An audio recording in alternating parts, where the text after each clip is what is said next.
Só voltar num tema, não sei Uhum. se é desconfortável para você ou não, mas essa história desse bebê que sumiu, ou melhor, do bebê que não nasceu, enfim, fez sentido isso que ela falou, de que ele foi levado, de que... Então, ela falou na época que alguns bebês, eles são colocados, Aham, né, dentro da barriga e a mistura do sêmen deles com o óvulo. Então, eles não são bebês daqui. são híbridos. Isso. Eu não sei exatamente o que eles são. Então, eles tiram antes de 2 meses. Foi o que ela falou. E aí, quando ela falou isso, aí eu saí de lá, eu falei, eu não volto aqui. Você não gostou Essa informação.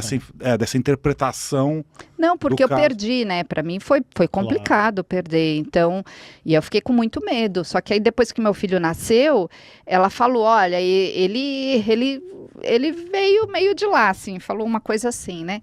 E aí ela escrevia cartas em inglês, ela recebia todas as canalizações em inglês, e ela falou, olha, nos primeiros anos ele vai ter dificuldade com a alimentação, mas aí depois vai que vai. E foi o que aconteceu. É porque, assim, a gente já recebeu alguns relatos de mães que o bebê teria desaparecido, né, durante uma gestação normal, entre aspas, e que teria sido... Na verdade, a gente recebeu 3 contatos. Eu conversei com 3 mães, uma por e-mail, 2 por e-mail, uma por e-mail, uma por telefone e outra por WhatsApp. E as 3 contaram uma história meio assim também. De que tiveram bebê e aí estavam com a barriga, tudo certo, blá, blá, blá, blá, blá.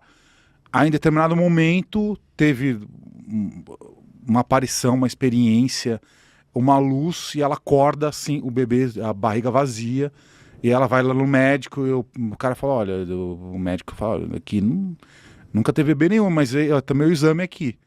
Ah, esse exame não é possível que seja seu, porque eu tô olhando aqui, eu tô examinando, não tem nada. Mas esse É aqui bem foi... maluco. As experiências são bem interessantes, assim. Isso aconteceu. Então, na época, como eu era muito nova, não tinha ninguém para me explicar. Minha família é católica e fechada, assim, eles não acreditavam em nada disso. Aí eu fui buscar respostas. Fui me especializando, fui entendendo. Aí começou a acontecer uma coisa interessante, porque as respostas que eu comecei a ter, elas vinham dentro da minha cabeça. E às vezes eu me via fazendo algumas vivências com pessoas na época, e as pessoas faziam perguntas e eu sabia a resposta. Aí depois eu ficava pensando, mas como que eu sei essa resposta? Isso acontece até hoje. As pessoas me fazem às vezes perguntas que eu não sei a resposta vem. E aí, Tipo como, assim? por exemplo, às vezes eu estava lá numa vivência e as pessoas perguntavam alguma coisa sobre espiritualidade, principalmente anjos, né? Eu trabalho Tá. muito com anjos. Não era tipo assim, qual a cor da minha casa? Ah, não, isso não. Isso, hoje em dia, as pessoas vêm fazer as consultas com as perguntas aos mentores, tem gente que fala assim, olha, eu não vou falar nada. Eu quero saber tal assunto. E a pessoa não fala nada, não fala se ela é isso ou se ela é aquilo. E tem gente que já explica para ter uma resposta mais direta, que é o ideal, né? Cada um, cada um. Então, assim, as pessoas me faziam perguntas sobre a espiritualidade. E eu tinha essas respostas. Só que depois eu perguntava assim, nossa, como eu sei isso? Né? Como que eu acesso isso? E aí depois eu entendi que essas respostas vêm. Então, hoje em dia, eu parei de lutar contra isso. Por exemplo, a pessoa vem fazer uma consulta. Esses dias, uma moça, ela veio fazer, faz 1 mês e meio, mais ou menos, 2 no máximo. Essa moça perdeu uma bebê. O ano passado, uma bebezinha bebê não, uma mocinha, né? De 4 anos, linda, linda, linda. Ela teve um problema neurológico e faleceu. E esse tipo de consulta as pessoas vêm muito fazer, né? Perguntarem por quê, ou então o que elas devem fazer em determinadas situações e tal. E ela veio fazer essa consulta, aí os mentores falaram que essa bebê ia voltar e falaram, ó, vai voltar de tal jeito, tal, tal, tal. E ela falou assim, mas eu tenho dificuldade para engravidar, né? Eu já tive ela com dificuldade. Eu falei, olha, os mentores estão falando que ela vai voltar. Uns 2 meses depois ela voltou e disse assim, olha... Eu tô grávida. Eu falei, beleza, é menina. Vamos saber se é menina. E aí ela falou, não deu pra ver, ela foi fazer ultrassom, a bebê tava com a perninha cruzada. 1 mês depois, ou 2, ela foi de novo, descobriu que era uma menina. Aí ela veio fazer uma consulta comigo e fez a seguinte pergunta, Cris, eu quero colocar o nome dela, queria que o mentor falasse o nome dela. Tem gente que vem fazer esse tipo de pergunta também. Eu falei assim, olha, tudo bem, eu posso perguntar, mas pergunta para o seu marido antes, até porque seu marido tem que concordar, né? E tem mentor que vem com uns nomes bem estranhos. Nomes medievais. Uns nomes, aí você fala, meu, tem umas coisas que eu acesso, porque quando eu acesso ali não tem placa.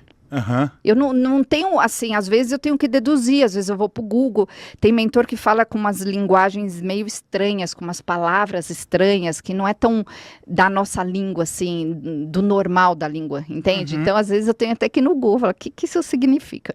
Então, aí ela veio e ela queria saber do nome, e aí eu falei, olha, se o seu marido concordar, eu faço essa consulta. No dia seguinte, olha que interessante, quer dizer, no minuto seguinte, eu ouvi Júlia. E eu disse para ela, eu falei, olha, fala com seu marido, você vem fazer, mas de qualquer forma eu tô ouvindo o nome de Júlia. E aí, 5 minutos depois, ela me mandou um áudio dizendo que a filhinha dela reclamava com ela por que ela não chamava Júlia. Porque tinha uma criança que estudava com ela que chamava Júlia.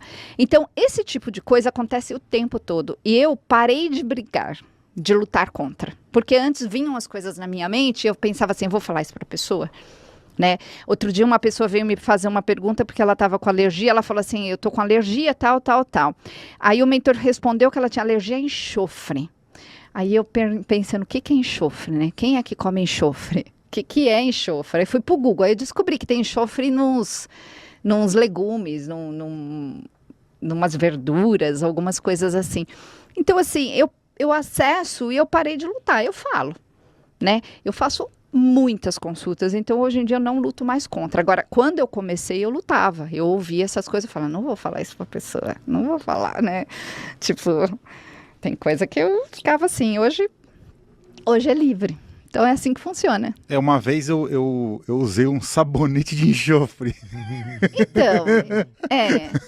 Então. Eu tava com muita espinha nas costas, eu era adolescente, eu tinha muita espinha. Aí eu não sei lá, que alguém falou assim, bota um sabonete de enxofre. Nossa, mas era fedorento. O enxofre é o cheiro do capeta, né?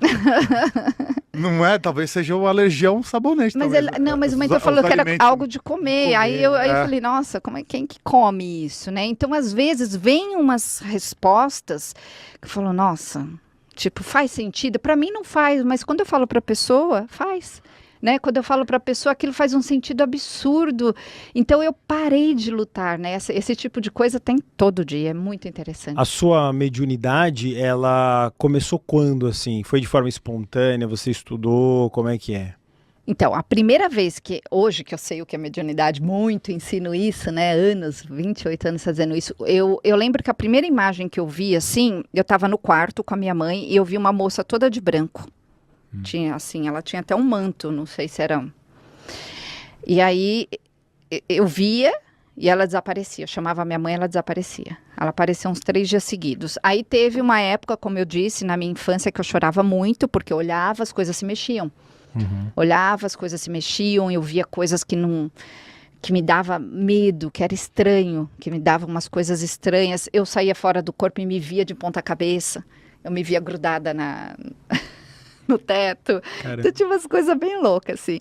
E aí, depois que passou essa fase, na verdade eu fui descobrir mesmo a minha mediunidade depois dos 20, porque até então você achava que eram umas loucuras mentais, assim. Eu nem cogitava essa palavra, era algo que não existia no meu vocabulário. Mas você não chegava nem a pensar, acho que tô ficando louca, porque se eu me visse pendurado que nem um morcego, assim, eu achava que eu tava ficando louco. Então, eu lembro que eu chorava, mas é porque eu acho que eu era criança, eu chorava, eu não... Mas até adolescente, assim? Não, adolescente, aí assim, a época mais forte foi de mais ou menos 5 anos até uns 11, que eu chorava, que eu tinha muito medo, eu não ia daqui ali sozinha.